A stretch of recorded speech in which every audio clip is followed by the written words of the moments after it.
Друг мой, вы хотите быть человеком счастливым или несчастным в вере? Если хотите быть счастливым, запомните слово из Притч 22:17, в котором сказано, что для этого нужно.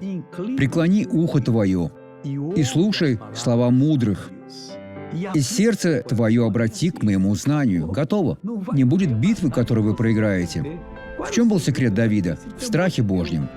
Что значит бояться Бога? Уважать наставления, которые Он дает, преклонять ухо, слушать слова мудрых. От бытия до откровения. Там говорят «мудрые от Бога» и обратить свое сердце к небесному знанию.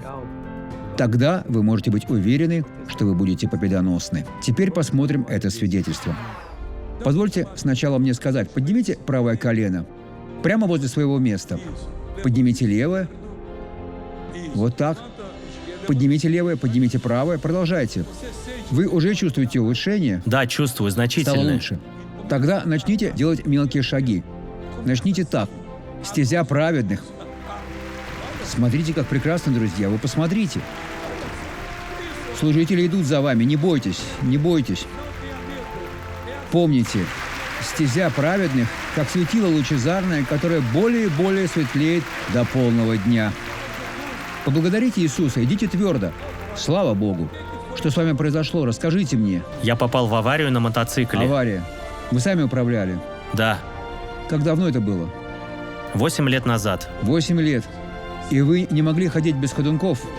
Нет. Самостоятельно нет. Смотрите, друзья, он 8 лет этого не делал. Вы только посмотрите. Через несколько дней он будет играть в футбол.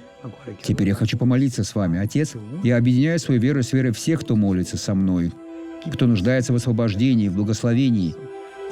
Я обличаю все зло, что есть в этой жизни.